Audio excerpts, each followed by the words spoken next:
Welcome to इरावर्ड। मित्रों, मैं कमलेश सिंह। सिंधु सभ्यता के बारे में हम लोग अध्ययन कर रहे थे, उसी कड़ी में आगे आज पढ़ेंगे सिंधु सभ्यता का राजनीतिक संगठन।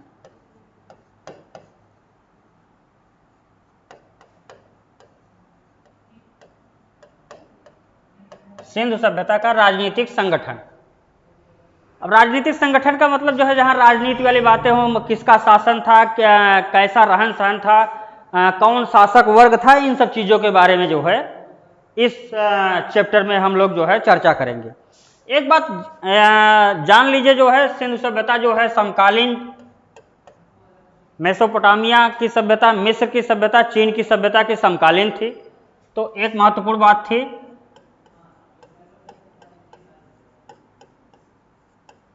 मेसोपोटामिया प्लस मिस्र प्लस चीन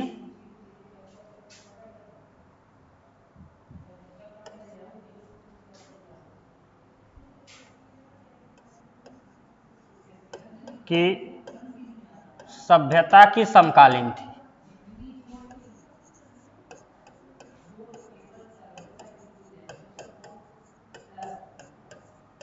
सिंधु सभ्यता जो है मेसोपोटामिया, मिस्र और चीन की सभ्यता के समकालीन थी। यहां का राजनीतिक जीवन कैसा था? जैसे एल बासम कहते हैं, यहां पे पुरोहित शासन था, पुरोहितों का शासन था। तो एल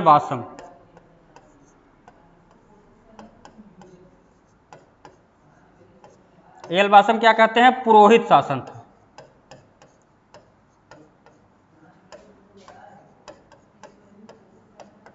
पुरोहित शासन, जो कथा इत्यादि करते हैं, एक तरह से जो पुरोहित होते हैं, कुल पुरोहित, वो लोग शासन करते थे। क्योंकि किसी राजा का साक्ष्य नहीं मिला है, किसी शासक वर्ग का साक्ष्य नहीं मिला है कि कोई राजा रहा हो, क्योंकि लिपि पढ़ी भी नहीं गई है।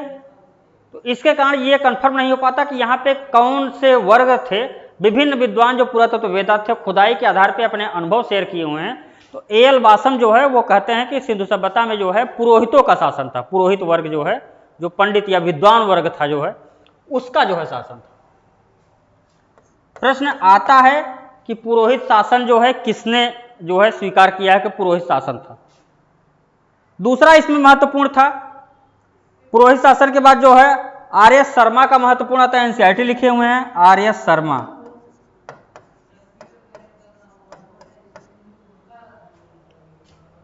इन्होंने कहा व्यापार और वाणिज्य का जो है यहाँ पे जो है प्रचुरता थी, इसलिए जो है वणिकों का शासन था। यहाँ पे जो है वणिक शासन, वणिक शासन। वणिक शासन आर.एस. शर्मा किस लिए कहते हैं? क्योंकि व्यापार और जो है वाणिज्य की प्रधानता थी। व्यापार, वाणिज्य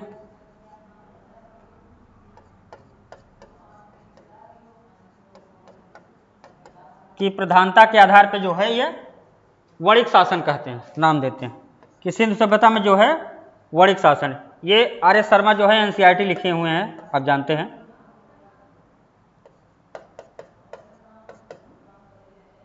ठीक, अगला क्या आता है?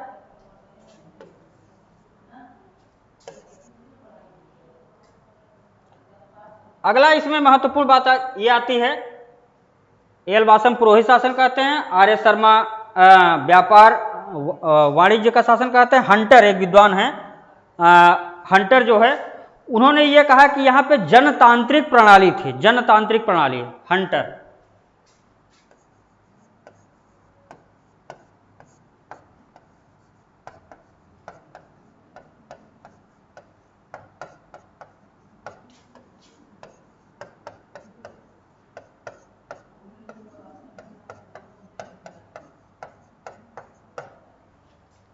जनतांत्रिक प्रणाली मतलब लोकतंत्र जैसी कुछ चीज जो है यहाँ पे रही होगी, क्योंकि किसी शासक वर्ग को मिलता नहीं, तो इसलिए संपूर्ण जो सिंधुवासी थे वह किसी न किसी माध्यम से, एक चुनाव के माध्यम से कुछ भी चीज ऐसा अनुभव व्यक्त करते हैं।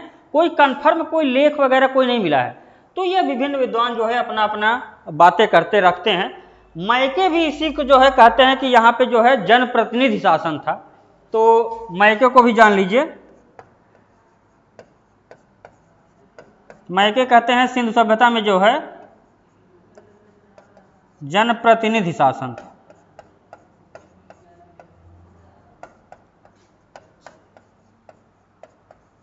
जनप्रतिनिधि मतलब जनता जो है अपने किसी प्रतिनिधि को चुनाव की होगी और वही जो है शासन करता रहा होगा। जैसे मुखिया वगैरह गांव में कह सकते हैं कि मुखिया क्या है, गांव के लोग जो है मान लेते हैं कि नहीं मुखिया है। या फिर प्रधान मान लीजिए, जो प्रधान का चुनाव जो है ऐसे आपस में, जब पहले वोटिंग नहीं होती थी, जब देश स्वतंत्र हुआ तो प्रधान जो ऐसे हाथ उठा के कह दिया जाता था हाँ यही प्रधान है।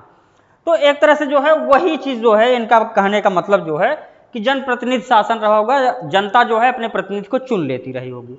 पिग्गट महोदय कहते हैं, एक महत्वपूर्ण थे विद्वान।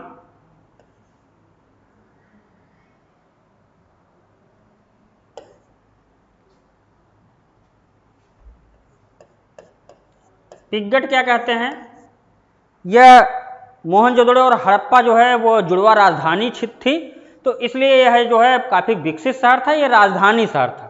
तो जुड़वा राजधानी का शहर कहते हैं, इसको नाम देते हैं।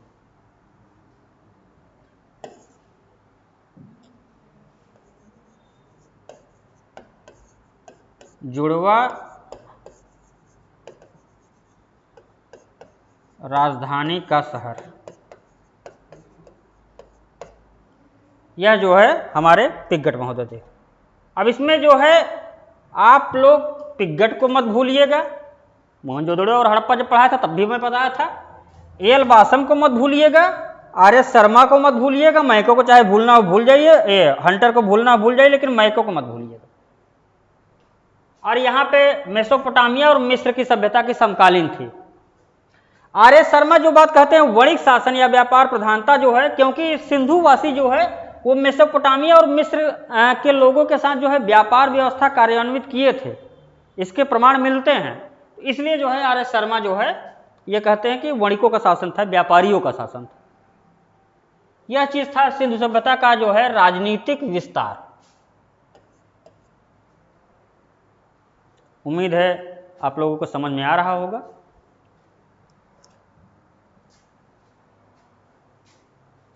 एक अन्य बात मित्रों जान लीजिए, जो है सिंधु सभ्यता के हैसियत की ही चीज है, उसको मैं अभी तक छूट गया था तो उसको भी जान लीजिए।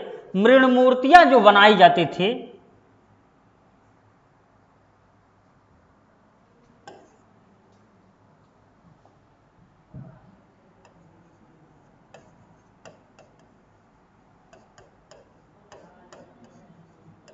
मृण मूर्तियां किस विधि से बनाई जाती थी? चिकोटी विधि से।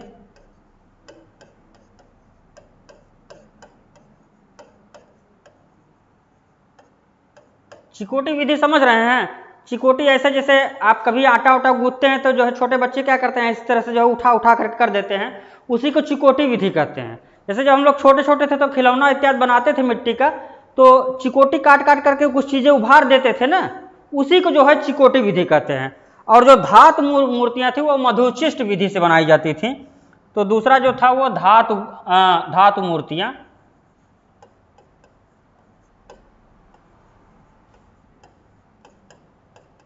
धातु मूर्तियां जो है मधुचिष्ट विधि से।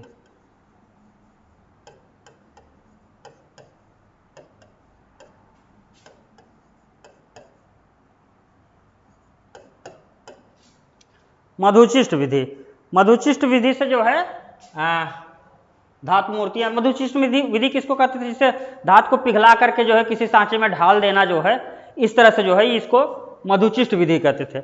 और जो मुहरे थी वो सेलखड़ी की बनी होती थी। मोहरे किस चीज की थी? सेलखड़ी की।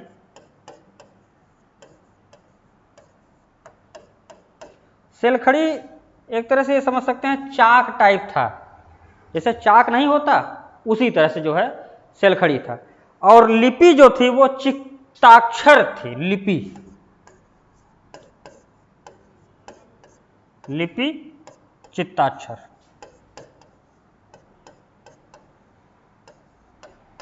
इसी को पिक्टोग्राफ कहते हैं।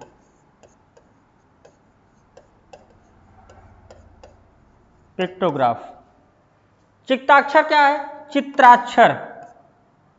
चित्राक्षर जो है या चित्ताक्षर, कुछ भी चीज जो है, जो भी लिखा रहे आपको ट्रिक करना है। चित्र के आकार का, जैसे जो लिपि बनी थी जो है ज्यादातर जो है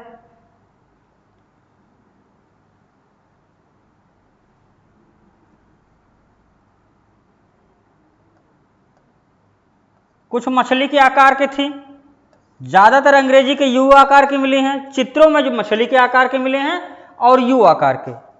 तो इसको जो है हम समझ सकते हैं फिश, और यह जो है यू, इंग्लिश के यू आकार की जो है ये लिपियां मिली थी। तो यह सिंधु सभ्यता की महत्वपूर्ण विशेषता थी। मृणमूर्तियां जो है वो चिकोटी विधि से बनाई जाती थी। चिकोटी काट काट करके, जैसे कहते नहीं ऐसे है मिट्टी का कोई चीज है उसको चिकोटी ऐसे काट काट कर उठा दिए तो चिकोटी विधि से बनाई जाती थी। धातु मूर्तियां मधुचिष्ट विधि से, मुहरे जो है वो सिलखड़ी की बनी होती थी, और लिपि जो है वो चित्ताक्षर थी, पिक्टोग्राफ थी, अर्थात चित्र बना करके जो है लिपि को जो है वो किया गया था। इतनी महत्वपूर्ण बातें थी। इसके बाद जो है सिंधु सभ्यता की नेक्स्ट क्लास में हम लोग नगर नियोजन के बारे में पढ़ेंगे। सिंधु सभ्यता का नगर नियोजन कैसे किया गया, उसमें कई चीज़ें हम लोग पढ़ेंगे जो है, जैसे समकोट पर काटती हुई सड़कें, जो खिड़कियाँ दरवाजे हैं वो मेन शहर की ओर न खुल करके गली की ओर खुलते थे, स्नानागार अन्नागार इन सब का महत्व क्या था, नालियाँ जो होती थी वो मेन नाली में कनेक्ट होती थी, पक्की ईंट की नालियाँ बनाई जाती थी, और जगह जगह जो है गटर बनाए जाते थे, वहाँ कूड़ा कचरा इकट्ठा होता, उस पर जो है ढक्कन इत्यादि का प्रयोग किया जाता था। तो ये सब चीज़ें हम जो लोग जो है अगली क्लास में पढ़ेंगे। आज की क्लास इतना ही मित्रों। अगर क्लास अच्छी लगे तो प्लीज़ लाइक और शेयर करिए, जुड़े रहिए मित्रों। जितना लिखवा रहा हूँ उसको नोट करते जाइए और एक शार्ट नोट बनाते जाइए, डेली वही चीज़ पढ़िए, वीडियो को बार बार देखिए, 2 बार 3 बार देखिए। उससे होगा क्या कि जो चीज़ एक चीज़ जान लीजिए, इंद्रियां जितना ज़्यादा काम करती हैं उतना ज़्यादा जो है तरीके से जो है जल्दी याद होता है। अगर वीडियो आप देख रहे हैं तो आँख की इंद्री भी काम कर रही है, कान से आप सुन रहे हो, और पेन कापी लेके बैठे हो, अगर लिख रहे हो तो 3 चीज़ें का आपका जो है कान, आँख और पेन तीनों काम जो है यूज कर रहे हैं, दिमाग एक अलग हो गया। तो जो है अगर आप एजुकेशन का पढ़ेंगे तो जितनी इंद्रियों से काम लेंगे वो चीज़ उतना जल्दी कंठस्थ हो जाता है। तो ये कंठस्थ करने का जो है एक तरीका था। इतनी चीज़ें थी। इसके बाद नेक्स्ट क्लास में जो है सिंधु सभ्यता का नगर नियोजन हम लोग पढ़ेंगे। Thank you very much.